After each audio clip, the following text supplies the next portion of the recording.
Thanks for watching. Don't forget to like, comment, share and subscribe to Mufti Tariq Masood, famous scholar. تو آپ کے پاس کوئی option ہی نہیں ہے, کوئی خوشبو ہی نہیں آ رہی کہیں سے بریانی کی, قورمے کی, تو آپ کو مسور کی دال میں وہ مزہ آئے گا کہ وہی آپ بھر بھر کے کھاؤ گے والے. لیکن اگر آپ کو بھوک لگ رہی ہے اور مسور کی دال ابھی رکھی آپ کے سامنے, آپ نے روٹی کا نوالا ابھی توڑ کے کھانے لگے, غفار صاحب بیٹھے ہوئے ہیں, انہوں نے اپنے ٹفن سے جب ڈھکن کھولا اس میں بہاری کباب کا دھواں اور کوئلے کی خوشبو, اور اب آپ نے ٹھرکی تھے, آپ سونگنا بھی شروع کر دیا اس کو. یا تو آپ توجہ ہی نہ دیتے, بھاڑ میں جائے بھائی, وہ اپنے گھر سے کھانا لائے, ہمارا کیا لینا. لیکن آپ کی طبیعت میں کیا ہے, لالچ. آپ نے کہا یار چپلی, یہاں تو بہاری کباب ہے. لیفٹ میں جمشید بیٹھا ہوا تھا, اس نے جب ڈھکن ہٹایا ٹفن سے, اس میں سے خوشبو آئی آپ کو چپلی کباب کی. وہ پشاور سے آیا ہوا تھا جمشید خان, اس سے کس کی خوشبو آئی, چپلی کباب. اور آپ ایسے ٹھرکی, بھائی چھوڑ, تیرا کیا لینا دینا اس چپلی, وہ اپنے گھر سے کھانا لایا ہے. ہم مدرسے میں تھے نا تو یہ چیزیں بہت نوٹ کرتے تھے. ہمارے مدرسے میں مالدار طلبہ بھی تھے, متوسط بھی تھے اور غریب بھی تھے.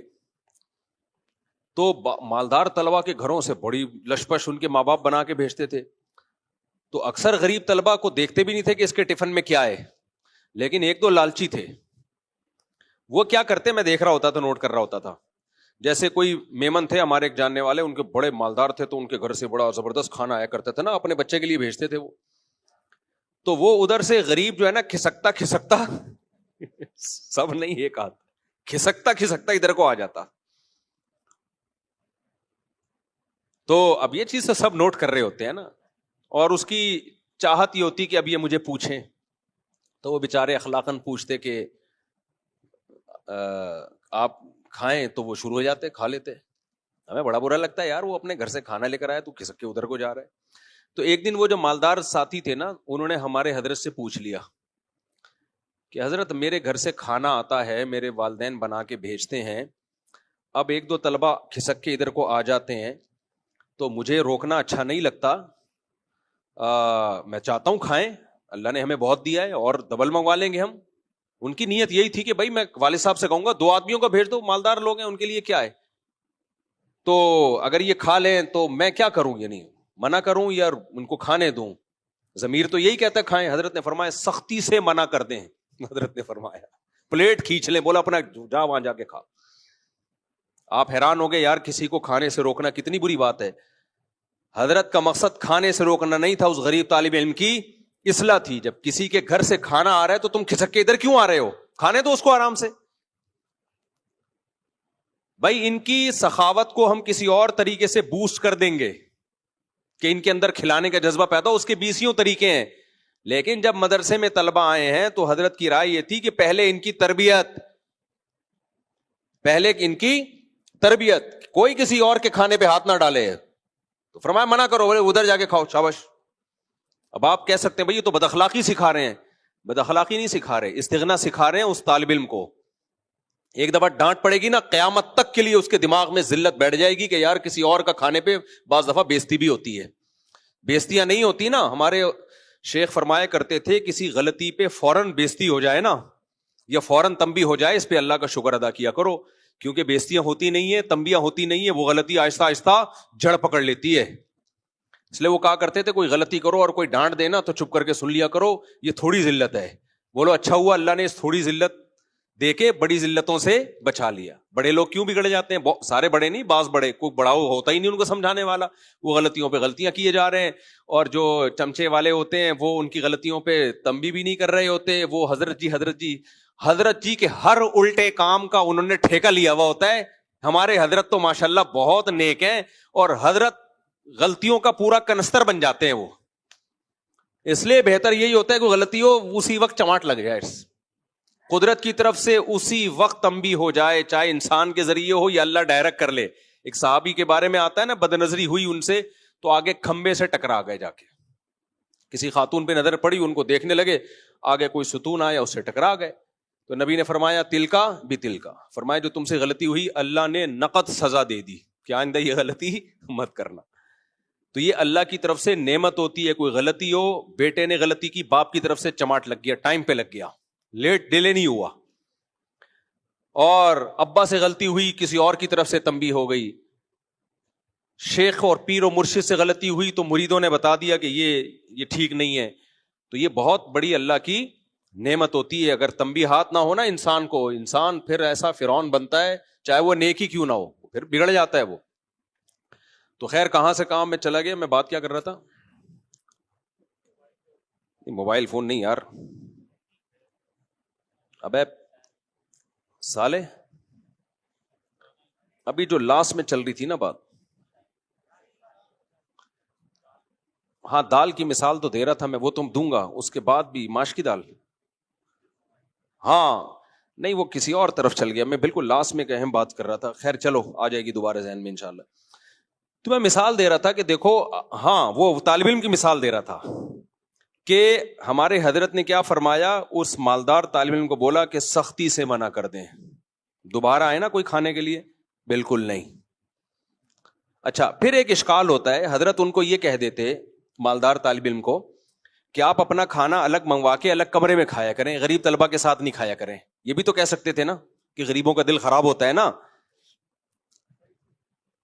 بھائی غریب کا دل خراب ہوگا, میں دال کھا رہا ہوں مدرسے کی اور یہ کیا کھا رہا ہے, چپلی کباب کھا رہا ہے, شامی کباب کھا رہا ہے, قورمے کھا رہا ہے, تو غریب کا دل اس سے جلے گا کہ نہیں جلے گا؟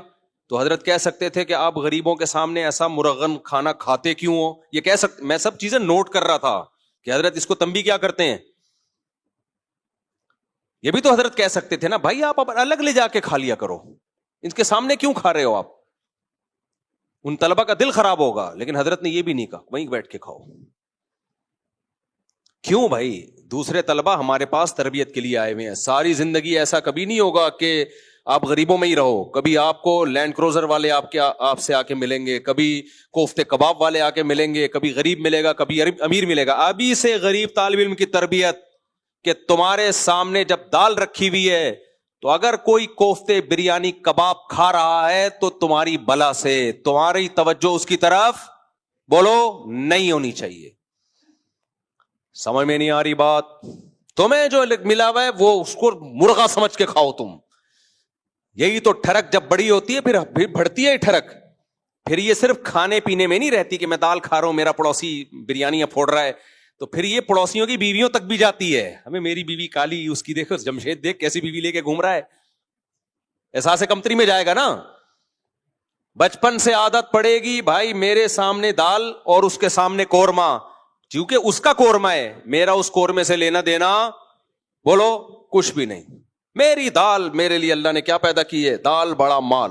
دال ہے تو ٹال ہے ورنہ تو کنگال ہے.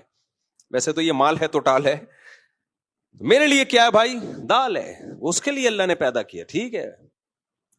تو جب یہ بڑا ہوگا بالغ ہوگا تو پھر اپنی بیوی کو کیا سمجھے گا, بھائی آڑی ہے, ترچھی ہے, ٹیڑھی ہے, لکوا ہے, جو بھی ہے میری قسمت. اور اگر یہ نہیں ہوگی, دوسرے کی جتنی مرضی خوبصورت ہو بھائی وہ کس کی ہے, وہ بھائی اس کی, ہمیں کیا لینا دینا یار کسی کی بیوی سے. دیکھے گا بھی نہیں اس کو. بھائی جو چیز اللہ نے ہمارے لیے بنائی نہیں ہے ہم اس کو دیکھیں کیوں. لیکن اگر بچپن سے امیر کے دسترخوان پہ بیٹھ کے عادت ہو اس کے مرغے کو دیکھنے کی, تو کل اس کی مرغی کو بھی بولو دیکھے گا یار, مرغا تو مجھ سے بدتر ہے, مرغیاں مجھ سے زیادہ, میں اتنا ہینڈسم اور جمشید جو ہے میرے جیسا خوبصورت بھی نہیں ہے, لیکن بیوی دیکھو کیسی لے کے گھوم رہا ہے. تو جلے گا ساری زندگی بیٹھ کے, ٹھرکی بنے گا. تو اس لیے حدیث میں آتا ہے اقنع بما فی یدیک, حدیث کے مفہوم بیان کر رہا ہوں کیونکہ ان الفاظ کے ساتھ حدیث ضعیف ہے, لیکن اس معنی میں جو بہت ساری احادیثیں ہیں کہ اقنع بما فی یدیک, جو کچھ اللہ نے تمہیں دے دیا اس پہ قناعت کرو. تکن اغنى الناس, اللہ تمہیں سب سے بڑا مالدار بنا دے گا. غنا کا مطلب تم ایسا سمجھو گے جیسے میرے سے بڑا بادشاہ دنیا میں کوئی ہے ہی نہیں. سب سے فنٹر کون ہے, میں ہوں. دال کھا رہا ہوگا, سوکھی روٹیاں کھا رہا ہوگا, سمجھے گا زرداری کو چاہیے مجھ سے قرضہ لے بھائی.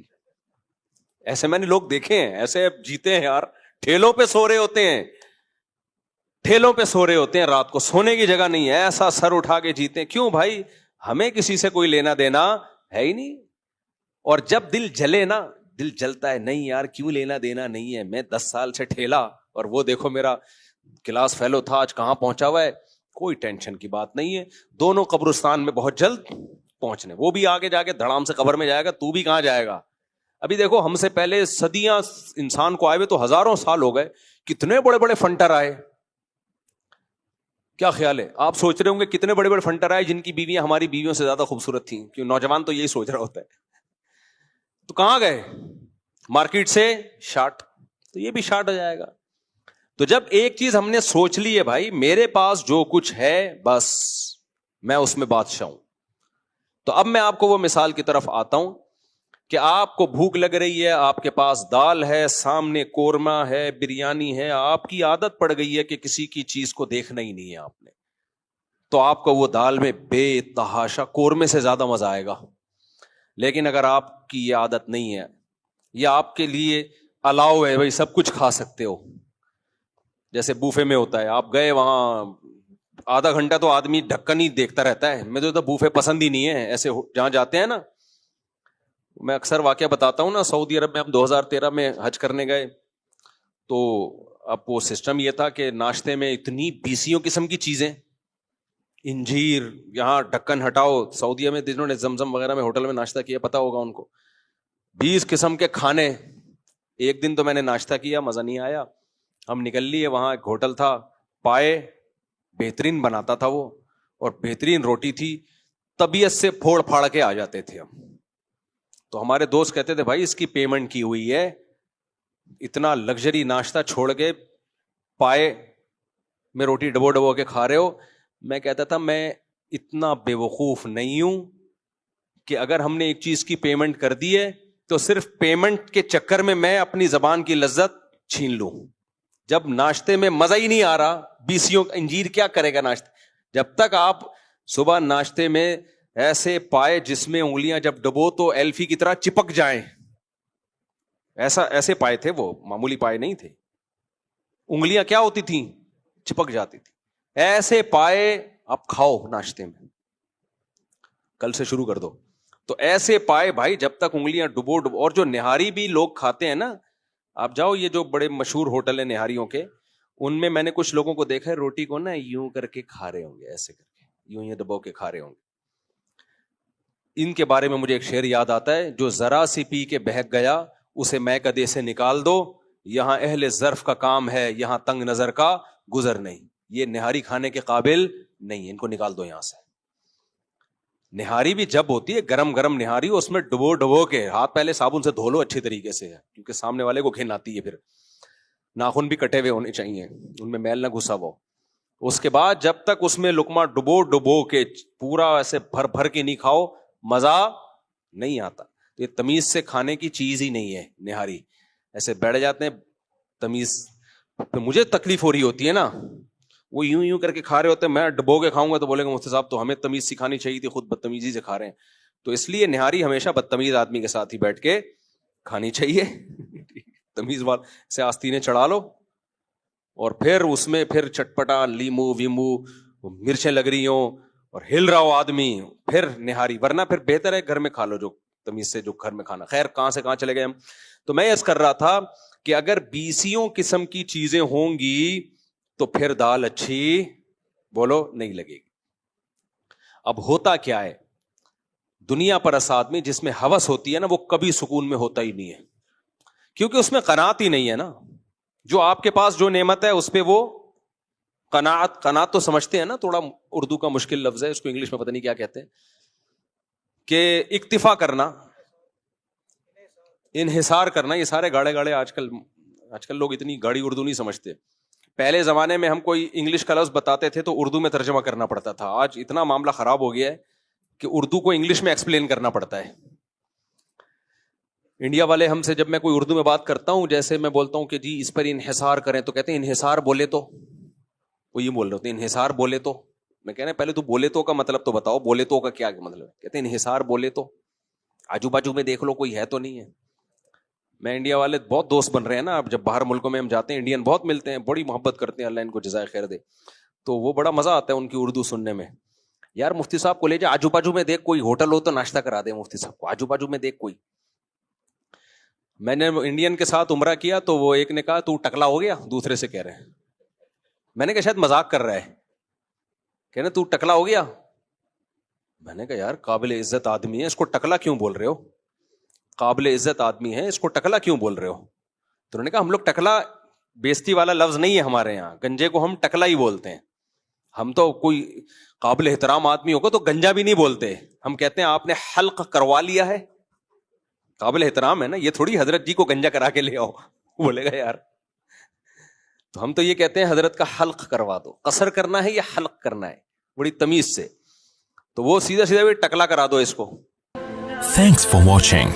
Don't forget to like, comment, share and subscribe to Mufti Tariq Masood, famous scholar.